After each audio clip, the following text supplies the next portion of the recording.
September 1st, 1939. German troops thrust deep into Poland to try and win a swift victory.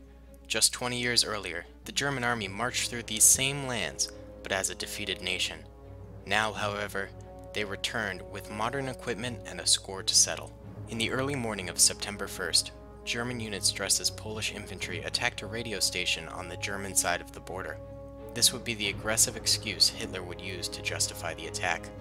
The Germans outnumbered the Poles in manpower, tanks, and planes. The attack would leave the country on its knees. Great Britain and France have promised Germany that if they were to attack Poland, then war would be declared. This was the first statement of defiance issued to Germany, who has recently annexed multiple nations with no consequences. Hitler doesn't seem to care about this threat, as his sights are set on European domination anyway. Hey guys, I hope you enjoyed that intro. So as you could probably tell, this is going to be a new series I'm starting where we're basically going to be going over Hitler's war in World War II. I might be doing some other things like the Japanese War during World War II, but for now I just really want to focus on the Western Front. And so of course we have the big battle that sort of started it all, which is the invasion of Poland. So we have Hitler's forces here. We've got just a ton of riflemen here, Wehrmacht riflemen, but we also have some machine guns, a couple of early SMGs, things like that. All of these troops are accurate to 1939. We also have some Panzer Is, which are going to be leading the charge in sort of a blitzkrieg fashion, and then the troops will follow in behind. They're going to be attacking from two different points on this Polish town, and the other point being over here. On the left over here we have more elite troops, while on the right we had more just sort of standard troops. Two more Panzer Is over here as well. Then for the Polish, they have MGs, a couple of SMGs, a lot of riflemen. They have a lot of riflemen because they weren't nearly as adept towards like modern warfare at the time. And they also have some very early anti-tank guns scattered about as well, which they're not very powerful, but they can penetrate the Panzer Is. And during the actual battle, the number of panzers taken down was actually quite a bit because there was a lot of mistakes made, and Blitzkrieg hadn't been exactly perfected yet. So this will be pretty accurate if we lose a couple of panzers. But of course, it was pretty much a sweep by Hitler's forces on the Polish, so it should be a rather easy battle. The Germans outnumber them by a lot, as was historically accurate as well. I did a lot of research for this video, and for the series I think I'm going to keep it as historically accurate as possible. This guy's not on his little bench there for some reason. Hopefully he'll move to cover during the battle. Alright, either way, let's get it started and we can watch and have some fun here. So we'll go ahead and press start. And immediately the men start marching in line. Here they go. And the tanks are moving forward as well. Looks like a couple of the guys who are riding the tanks have hopped off, and the tanks have started to fire. The right side, like I said, is full of more elite troops.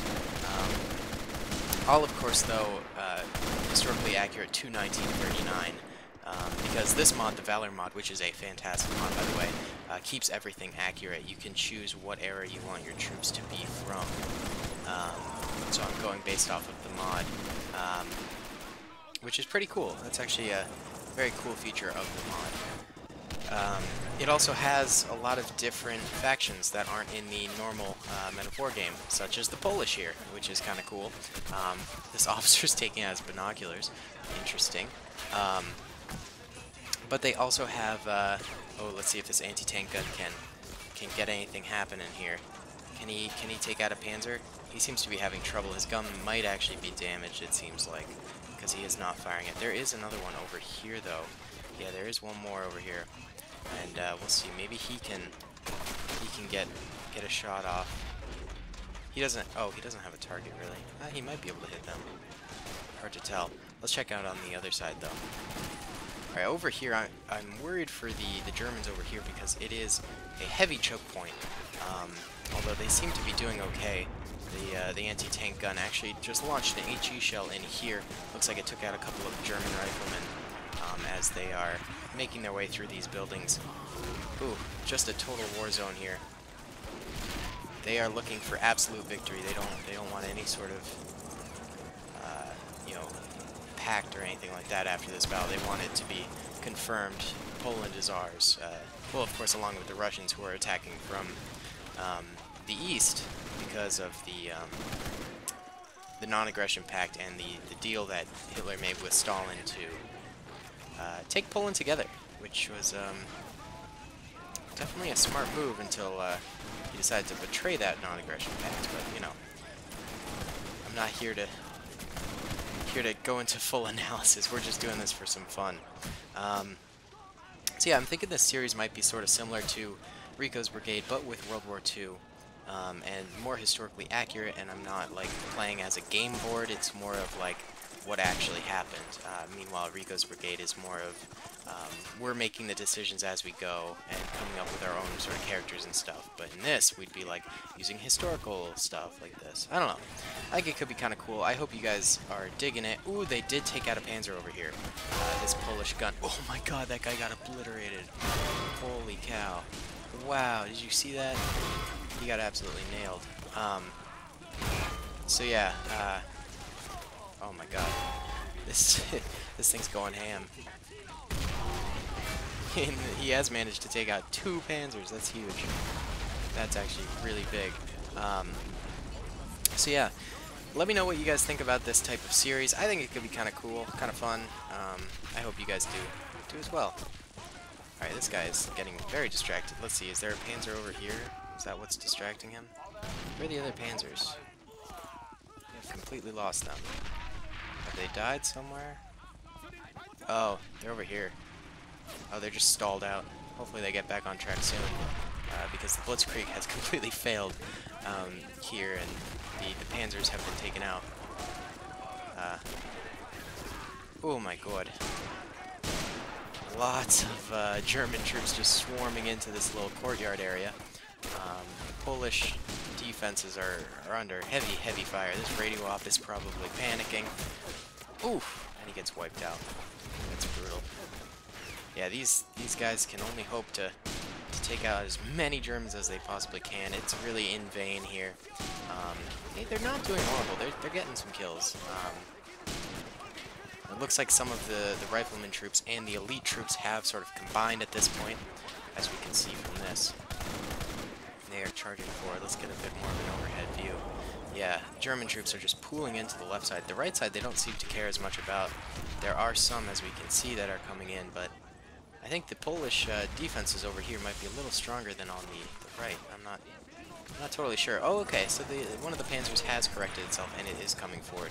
I do believe there is a pack... Yeah, there is a pack gun in here, and oh my god, it just launched an HE shell right in there. And another one, it is obliterating those men, but it has fallen, it looks like. This Panzer is going to be a problem for the Poles if they cannot take it out, as it is leading the charge, and it's able to just pretty much obliterate everything. What was that explosion? Where did that come from? Maybe it was a grenade, I don't know. Oh boy. Either way, back on the right side, they're starting to lose more men, the Poles. But they're sustaining their front a little bit better. We see a lot of dead Germans over here. Looks like they've created a nice little choke point. This MG is trying to get forward a little bit, so are some of these other people. Let's see if they can do it. That guy gets a few shots off before getting taken down. And these other troops are coming forward as well. Oh, we've got Germans coming in from this side too. They're really just swarming in at all places now. This is just the manpower the Germans had during this battle versus the Poles, who the Polish couldn't even, like, they couldn't muster enough men to defend what they wanted to, leading to a devastating defeat. We got one officer hiding here behind these bricks. Any more troops? No, these guys are all dead. Yeah, this little courtyard has all but fallen. There is one officer left alive. We'll see if he engages with them at all. He's got his pistol, though. And now we've got the Polish over here who are starting to engage with the Germans who are walking a little bit farther forward. Oh, it does look like this Panzer has... Oh, has it been taken down? Did it just fire? It's flaming and smoking. I think it is dead. It just looked like the guns fired for a second there. But I do think this Panzer is dead. and the Germans are taking quite a few losses on this little front here. And I do believe there's a pack gun somewhere around here we put it. I can't remember where. Where's that pack gun? There it is. Oh, and it has been taken out, though.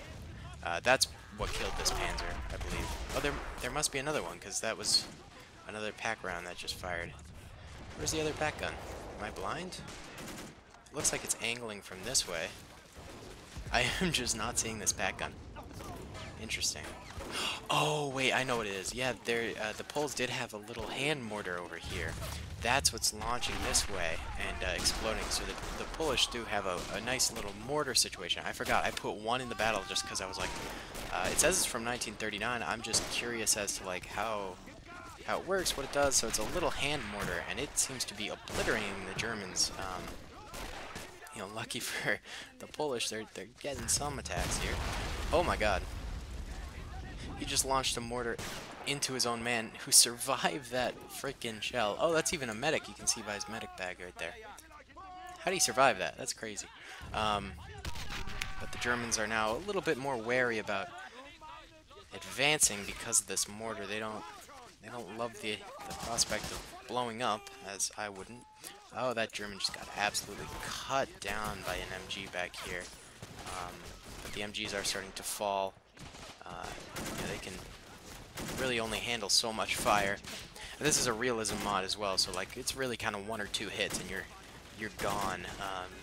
So these defensive positions are even more sort of precarious, if you will. Of course, the next battle that I'm going to do would probably be the push through Belgium and France.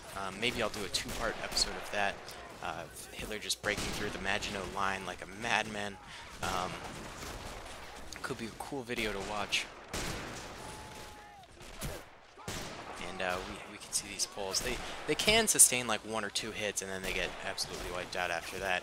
While in vanilla Men of War, they take like 20 shots to kill. But in this, it's just one and done kind of a thing. We're getting to the very back here of the Polish lines, and they are really starting to take a beating. Looks like the mortar man has fallen, although he must have gotten a solid 30 or 40 kills with that thing. He was the hero for the Poles here. But was it enough? I don't think so, as they're just starting to fall faster and faster, as it's sort of a domino effect. You know, once the initial lines start to fall, then the rest of the guys fall faster and faster, and you lose everyone. I think everyone's dead over here. I think it's just these, like, 3 men. Now it's one. This one, oh, and he got obliterated. Yeah, alright, so a clear and decisive German victory here. The Polish did not stand any sort of a chance whatsoever. They got wiped off the face of the earth here. Let's see. I'd like to get a nice little cinematic shot here for the cinematic, I think. Because I need to use them for the opening cinematic. But either way, let's check out the losses here. Sorry, I just wanted to get that shot because it looked cool. Yellow are the Polish, red are the Germans. Let's start at the very front of the battle. So right off the bat, the Germans did take a lot of losses here, as you can see. A lot of red bodies scattered about. They were very much so being resisted by the Poles. And then I think once they sort of wiped out a few guys here, the rest sort of crumbled, and now we start to see a lot more yellow bodies. And then they hit right here, which is a big choke point, because a lot of Germans went down, as we can tell. A lot of them. And right over here, too, a lot of Germans in this random little choke point here. And they're all marching back to base. And then it became a bit more of a steamroll up to this point, where that mortar wiped out so many, and also a Panzer got taken out by this flak gun over here, this cheeky little flak. That was very nice, well done. And then from then on, it was a lot more of a steamroll again. It was sort of like steamroll resistance kind of a thing going on. And really the Germans took very few losses on the end here, and almost none in this little courtyard. Yeah, but they did sustain a few. There's a lot of lessons, obviously, to be learned for this young German army, who are now marching back. But we'll see. If you guys want to see another episode, I'd be happy to do it. This was a lot of fun. But yeah, I'll comment, rate, and subscribe if you enjoyed. I'll talk to y'all later. Peace.